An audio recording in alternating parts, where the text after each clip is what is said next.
नमस्कार दोस्तों।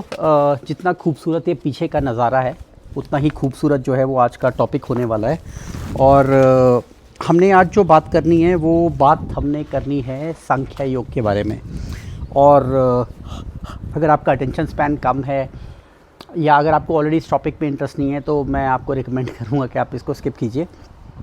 लेकिन अगर आप जो डिफरेंट फ्रेमवर्क्स हैं क्रिएशन के बारे में, क्रिएटर के बारे में, हमारी टेंडेंसीज़ के बारे में, हम अपने परसीव्ड वर्ल्ड को कैसे क्रिएट करते हैं, कैसे हम दुनिया को समझते हैं, इसके जो अलग अलग सोचने के तरीके हैं उनमें से जो एक बहुत ही महान फ़िलॉसफी है जो कि शायद सबसे ज़्यादा पुरानी फ़िलॉसफी भी है, वो सांख्य योग है। और सांख्य योग जो है ये इसका जो सबसे पहले जो इसकी विवेचना करी गई थी वो कपिल मुनि के द्वारा करी गई थी। और कपिल मुनि को एक तरीके से विष्णु का अवतार भी माना जाता है। तो आप जान सकते हैं कि ऋषियों में उनका दर्जा जो है वो बहुत ही ऊंचे स्तर का है, बहुत ही महान कैटेगरी में उनको आप डाल सकते हैं।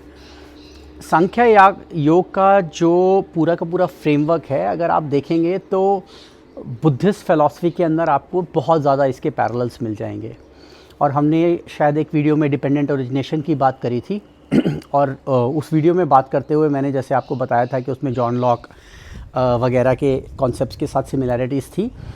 और वो कॉन्सेप्ट्स कुछ हद तरीके से बिहेवियरल साइंस के इर्द गिर्द थोड़ा बहुत घूमते हैं, हालांकि वो काफ़ी हद तक फ़िलॉसफिकल भी हैं। लेकिन सांख्य योग जो है उसका विस्तार बहुत ही, मुझे लगता है, ज़्यादा बड़ा है ऐसे किसी भी सब टॉपिक्स के कॉन्टेक्स्ट में, क्योंकि वो एक तरीके से पूरे तरीके से क्रिएशन, क्रिएटर और ये पूरी की पूरी जो लीनेज है इसको समेटता है। तो जैसा कि मैंने बताया कि कपिल मुनि ने इसके सिद्धांत हैं या इसको एक तरीके से इसकी पूरी की पूरी जो है वो विस्तार किया। लेकिन बहुत ज़्यादा जो कपिल मुनि ने लिखा था वो बचा नहीं बाद में। तो वो इसके बाद ईश्वर कृष्ण जो बहुत बड़े दार्शनिक हुए, उन्होंने बहुत ज़्यादा जो उनके कपिल मुनि के लिखे हुए या बोली हुई चीज़ें थी या फ़िलॉसफी थी, जो उस पुराने सूत्र थे, उनको संजोया और उनको फिर एक्सपैंड करा और उनको इंस्टीट्यूशनलाइज एक तरीके से करा। बहुत मैं पैरेलल्स या मैं एग्जांपल्स ड्रॉ नहीं कर रहा हूँ, कंपैरिजन नहीं कर रहा हूँ, लेकिन जिस तरीके से शंकरा ने अद्वैत को बहुत तरीके से पुनर्स्थापित किया, उस तरीके से ईश्वर कृष्ण जो है उनका कंट्रीब्यूशन जो है वो शंकरा की ये जो सांख्य फ़िलॉसफी है इसको रीइंस्टीट्यूशनलाइज करने में बहुत हद तक उनके कंट्रीब्यूशंस रहे हैं। अब ये जो पूरी की पूरी फ़िलॉसफी है ये जिस एक तरीके से जिस दो वर्ड्स पे ज़्यादातर अगर मैं कहूँ कि अगर इसको एक्सप्लेन करें तो उसको कार्यकर्ण कहा जाता है या कार्यकर्ण की फ़िलॉसफी आप कह सकते हैं। और कार्यकर्ण की फ़िलॉसफी जो है वो ये है कि बेसिकली जो भी चीज़ एग्जिस्टेंस में आई है उसके लिए उसका जो प्राइमरी कॉज है वो पहले कहीं ना कहीं एग्जिस्ट करता है। तो एक तरीके से अगर आप कार्यकर्ण की फ़िलॉसफी को अगर आप दो भागों में बांट देते हैं तो उससे सत्कार्यवाद और असत्कार्यवाद जो है वो दो विभाजन उसके बन जाते हैं। हम आज असत्कार्यवाद के ऊपर बात नहीं करेंगे क्योंकि ये टॉपिक जो है ये सिर्फ सांख्य के इर्द गिर्द घूमने वाला है और हम चाहते हैं कि ये 10-15 मिनट में वीडियो निपट जाए और ताकि ऐसे मल्टीपल वीडियोस हों जिनको इंडिविजुअली देखा जाए तब भी उसमें से कुछ ना कुछ ग्रास्प किया जा सके। हालांकि मैं पर्सनली रिकमेंड करूंगा कि आप इनको जिस सीक्वेंस में मैं आपसे शेयर करूं या इनके टाइटल जब हम अपलोड करेंगे तो उन्हीं सीक्वेंस में आप इनको देखें। तो ये जो पूरी की पूरी फ़िलॉसफी है जिसके बारे में हम आज बहुत ही 10-15 मिनट में सिर्फ इसके कीवर्ड्स को, हाइलाइट्स को, प्रॉपर्टीज़ को देखने की कोशिश करेंगे, वो सत्य कार्यवाद की है। अब सत्य कार्यवाद की जो फ़िलॉसफी है अगर आप उसके मूल सिद्धांत देखेंगे तो जैसा कि मैंने पहले बताया कि इस बात पे निर्धारित है कि out of nothing comes nothing. तो अगर कोई भी चीज़ है जिसकी एग्जिस्टेंस बन रही है तो उसका जो रूट कॉज है वो ऑलरेडी प्री एग्जिस्टिंग है। तो एक तरीके से आप ये भी कह सकते हैं कि मान लीजिए even God needs matter to create this universe.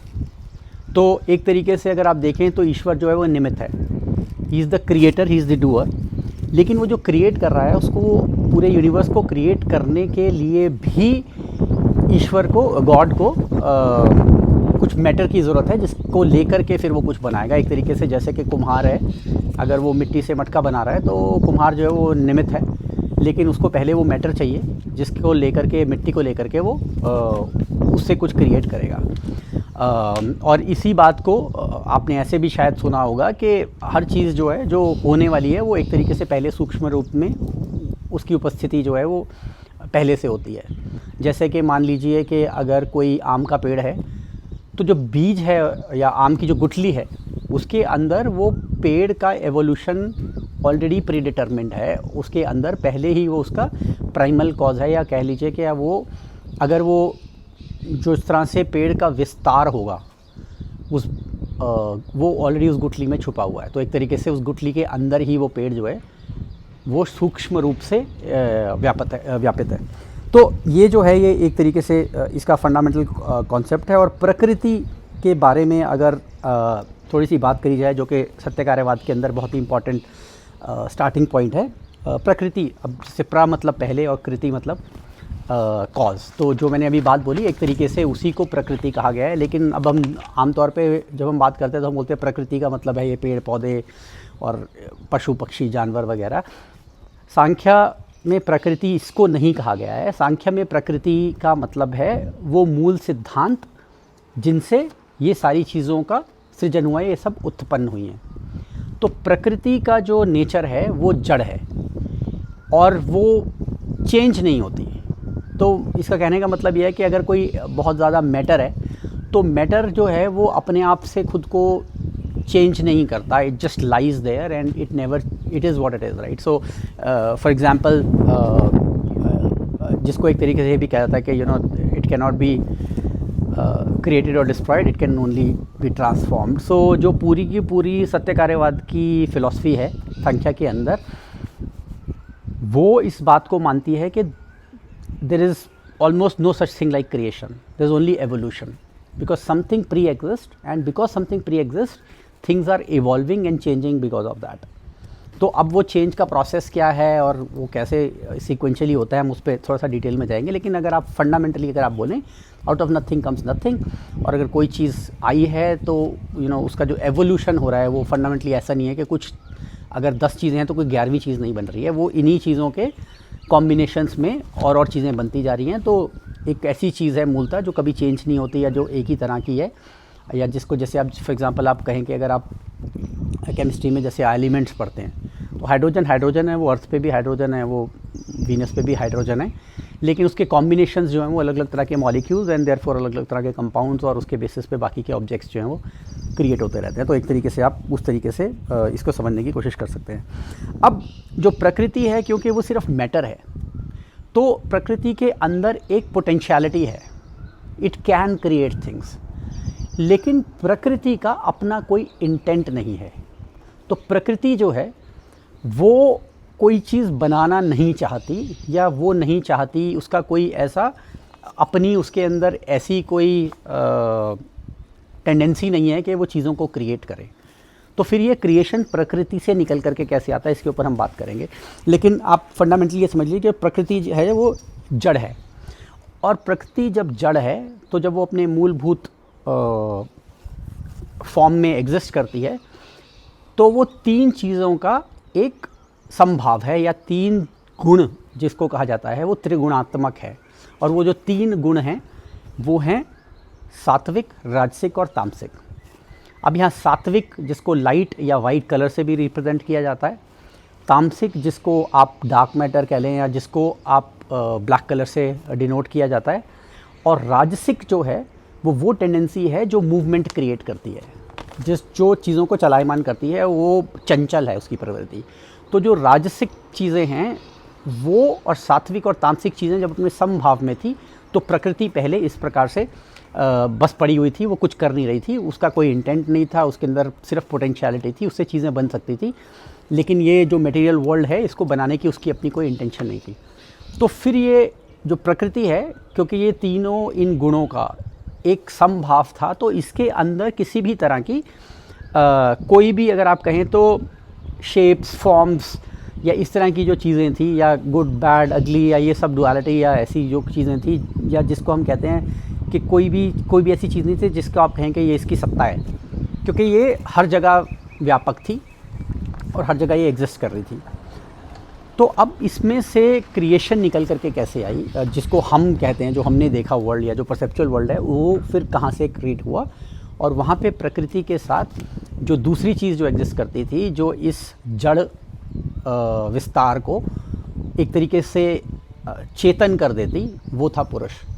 तो पुरुष जो था दैट वाज, उसमें पोटेंशियलिटी नहीं थी, लेकिन उसके अंदर एक, it was like throwing a light on something to make it visible.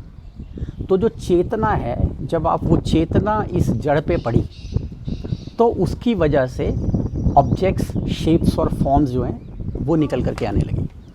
तो जो चेतना है उसके अंदर इंटेंशनैलिटी है, और जो जड़ है उसके अंदर पोटेंशियलिटी है। और जब जड़ और चेतन जब मिले, तब शेप और फॉर्म जो थी वो स्पिन आउट होनी शुरू करी। अब जैसा कि मैंने बताया है कि जो जड़ है वो तो त्रिगुणात्मक है और वो समभाव में था, और उसके अंदर कोई डिफरेंस नहीं था, जैसे कि हाइड्रोजन, यहाँ भी हाइड्रोजन है और वीनस पे भी हाइड्रोजन है। लेकिन जब वर्ल्ड बना, तो वर्ल्ड बना मल्टीप्लिसिटी के साथ और प्लूरैलिटी के साथ और बहुत ज़्यादा सब्जेक्टिविटी के साथ। और वो इसलिए बना कि जो चेतना थी, वो चेतना जो है वो जिस जगह पे पड़ी, उस जगह पे पड़ने की वजह से उतना जो हिस्सा था उस जड़ का, वो प्रकाशमान हो गया। अब माफ़ कीजिए, इसको मैं थोड़ा सा सिंप्लीफाई करने की कोशिश करता हूँ। लेकिन अगर आप मान लीजिए कि आप 5 कमरों वाले घर में रहते हैं और लाइट चली जाए, अगर आप एक कमरे में जा कर के टॉर्च जलाएंगे तो सिर्फ उस कमरे में लाइट होगी और बाकी के 4 कमरों में नहीं होगी। तो जो बाकी के 4 कमरे हैं वो अभी भी उसी तरह से ही डार्कनेस में हैं जैसे वो पहले थे, लेकिन एक चीज़ जो है वो सब्जेक्टिवली अब इवॉल्व हो गई, जो कि विजिबल हो गई, उसकी शेप और फॉर्म्स आपको नज़र आने लग गई। तो वो चेतन जो शरीर था, वो जो कॉन्शियसनेस थी, वो वहाँ से इवॉल्व हो करके आ गई। तो जहाँ पे आपका कॉन्शियसनेस गई या जहाँ पे वो लाइट पड़ी, उतना भाग जो था उसने आपके कॉन्शियस वर्ल्ड का निर्माण किया, और उसके अंदर ये पूरी की पूरी जो प्रकृति थी उसका वो वाला भाग जो था वो आपको दिखने लग गया। तो अगर आप इस बात को थोड़ा सा और if I may take the liberty of explaining it little bit further और let's say extrapolating this concept, तो आप इसको ऐसे समझिए कि अगर आप किसी चीज़ के ऊपर लाइट डाल रहे हैं, वो चीज़ प्रकाशमान हो रही है और बाकी की चीज़ अंधेरी है, तो जिस चीज़ को आप देख रहे हैं वो कभी भी एब्सोल्यूट नहीं हो सकती। और दूसरा बात ये भी है कि अगर मैं किसी और चीज़ पे लाइट डालूंगा तो वो दूसरी चीज़ मुझे अलग दिखेगी, वो सेम चीज़ नहीं है। तो इसका मतलब ये हो गया कि जो कॉन्शियसनेस है उसके अंदर एक प्लूरैलिटी का एंगल है। तो आपकी कॉन्शियसनेस जो है उसके अंदर आपकी सब्जेक्टिविटी है, और जो मेरी कॉन्शियसनेस है उसमें मेरी सब्जेक्टिविटी है। हम ये नहीं कह सकते कॉन्शियसनेस एब्सोल्यूट है, क्योंकि अगर कॉन्शियसनेस एब्सोल्यूट होती तो फिर आप उसको अलग अलग प्रकृति के हिस्सों को उजागर करते हुए नहीं दिखा सकते। अब ये बहुत खूबसूरत बात है, जब हम डिपेंडेंट ओरिजिनेशन के बारे में बात कर रहे थे तो हमने इस बारे में उस कॉन्टेक्स्ट में भी बात करी थी कि जो कॉन्शियसनेस है वो कैसे बनी, वो बनी विकारों की वजह से। और एग्जैक्टली यही कॉन्सेप्ट जो है आप सांख्य योग में देखेंगे, और आप बहुत ज़्यादा देखेंगे कि सांख्य योग के जो पैरेलल्स हैं आपको बुद्धिस्ट फिलॉसफी के अंदर मिल जाते हैं। वो अद्वैत पे कम और सांख्य पे ज़्यादा निर्धारित है। और एक तरीके से अगर आप पढ़ेंगे तो आपको लगेगा डिपेंडेंट ओरिजिनेशन ऑलमोस्ट सांख्य का ही एक तरीके से जो है दूसरे क्या बहुत ही सिमिलर सा उसका विस्तार है। तो ये जो प्लूरैलिटी है, अगर आप डिपेंडेंट ओरिजिनेशन के कॉन्सेप्ट में देखें तो उसमें बहुत क्लियरली ये कहा गया है कि अगर किसी चीज़ के ऊपर लाइट पड़ी, या मान लीजिए आपकी जो कॉन्शियसनेस है वो आपके विकारों की वजह से या इग्नोरेंस की वजह से, लैक ऑफ लाइट, या बिकॉज आपकी लाइट किसी एक कॉन्टेक्स्ट में एक जगह पे पड़ी या बाकी की जगहों पे लाइट नहीं थी, उसकी वजह से आपकी एक कॉन्शियसनेस क्रिएट हुई है। और उसकी वजह से जो आपकी कॉन्शियसनेस क्रिएट हुई है, तो ऑलरेडी आपके जो संस्कार थे या आपकी जो लिमिटेड परसेप्चुअल व्यू था या जहाँ पे लाइट फोकस थी, उसकी वजह से ही उस भाग का निर्माण हुआ। तो जब कॉन्शियसनेस बनी तो वो कॉन्शियसनेस अपने आप में एक तरीके से विकृति थी। तो वो जो थी वो कॉन्शियसनेस का आना अपने आप में एक तरीके से विकृत रूप था, एक प्रकृति का ही हिस्सा है। तो consciousness is with in the domain of प्रकृति। तो आप ये बात जो है, मैं आपको एक बहुत इंटरेस्टिंग बात जो पैरेलल है डिपेंडेंट ओरिजिनेशन का, और आई थिंक जो डिपेंडेंट ओरिजिनेशन के जो फीलिंग्स के बेसिस क्या हैं और सेंसेस के बेसिस क्या हैं, वो ऑलमोस्ट पूरा का पूरा पैरेलल जो है आप सांख्य के फिलॉसफी में देख सकते हैं। बहुत लंबा वीडियो हो जाएगा तो हम उस तरफ जाएंगे नहीं आज, लेकिन मैंने आपको बताया कि बेसिकली ये सत्य कार्यवाद की फ़िलॉसफी है जो कि कार्यकरण के आधार पे है, और ये संख्या योग जो कपिल मुनि ने सबसे पहले इसको एक्सप्लेन किया था। इवन इजिप्शियन माइथोलॉजीज़ के अंदर इनके बहुत ज़्यादा पैरेलल्स हैं। अगर आप इजिप्शियन माइथोलॉजी के अंदर, जिसको फर्स्ट ऑर्डर कहा जाता है, जो गॉड से पहले third order, second order, first order थे, जो फर्स्ट ऑर्डर था क्रिएशन का, उसके अंदर सबसे पहले जो है वो लाइट और डार्कनेस की बात करी जाती है। उसमें डे और नाइट की बात नहीं करी जाती। और वो लाइट और डार्कनेस जो है, जिस तरीके से मैंने उस कॉन्सेप्ट को परसीव किया है ग्रीक माइथोलॉजी के, मैंने उसको ऐसे ही परसीव किया है कि वो एग्जैक्टली इज़ पैरेलल टू जो कि हम जड़ और चेतन, या जिसको हम प्रकृति और पुरुष के संदर्भ में जहाँ पे हम इसको यूज़ कर रहे हैं। क्योंकि जब लाइट पड़ी किसी जड़ के ऊपर, जब चेतन और जड़ साथ में आए, तो उसी से प्रकृति का निर्माण हुआ। तो इसीलिए जब लाइट और डार्कनेस जो थे, when they came together, then only day and night were created, which means the creation started at that point in time, and the cyclic things started happening and so forth. So I think that concept is sort of derived from there. अब ये जो basis of creation है, जिसको हम प्रकृति कह रहे हैं, वो जो है वो टोटल जो हैं ये 16 विकृतियों से बनाई गई है, जो कपिल मुनि का फ्रेमवर्क है जो उन्होंने दिया है। और अब हम एक एक करके जो डिटेल में इन 16 विकृतियों के ऊपर बात करेंगे, इसीलिए वीडियो का सीक्वेंशियल होना जो है बहुत ज़रूरी है। हालांकि मैं कोशिश करूंगा कि जब आगे के वीडियोस बनाएं तो इस तरीके से एटलीस्ट थोड़ा कॉन्टेक्स्ट पीछे का दे दिया जाए, ताकि आप अगर सिर्फ उस वीडियो को देख रहे हैं तो उससे कुछ समझ सकें।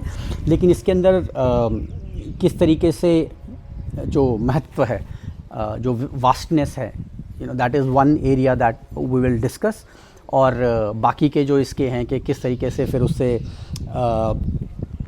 बाकी के जो 15 विकृतियाँ हैं, हम उनको एक एक करके समझेंगे। किस तरीके से मन का क्या रोल है, और अहंकार का क्या रोल है, और किस तरीके से वो लीनेज डेवलप होती है, उसके बारे में बात करेंगे। तो आई थिंक मेरे ख्याल से आज के वीडियो में हम इसको यहीं पे करेंगे। मैं अपने नोट सिर्फ चेक कर रहा हूँ, ताकि अगर मैंने कोई कीवर्ड मिस कर दिया हो तो मैं उसको डिस्कस करूं। तो अब अहंकार से कैसे मन उत्पन्न होता है, इन चीज़ों के बारे में हम जो है आगे के वीडियोस में बात करेंगे। मैं अभी इसको बहुत ज़्यादा विस्तार से बताना नहीं चाहता। तो संक्षेप में आप ध्यान रखिए कि जो प्रकृति है वो जड़ है, जो पुरुष है वो चेतन है। इनके कांटेक्ट में आने से ही शेप और फॉर्म्स का बना कॉन्शियसनेस जो है उसमें प्लूरैलिटी है।